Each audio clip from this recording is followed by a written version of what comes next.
Welcome back to another technical deep dive here in the debug zone. Today we're tackling a big question and breaking it down with insights from other users. Hopefully this clears up some misconceptions and helps you get the answer you need. So buckle up, stay a little curious, and let's jump right in.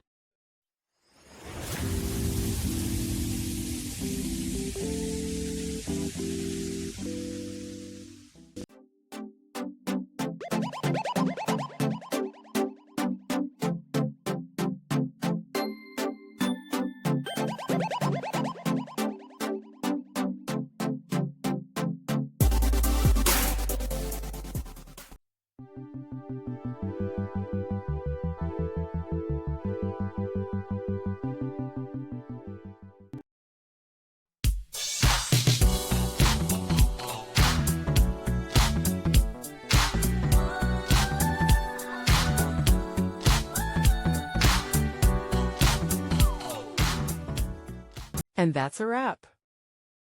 I hope you found the answer you were looking for. If you did, take a second to hit that subscribe button. It really helps out. And let me know in the comments which solution worked best for you. See you next time in the debug zone.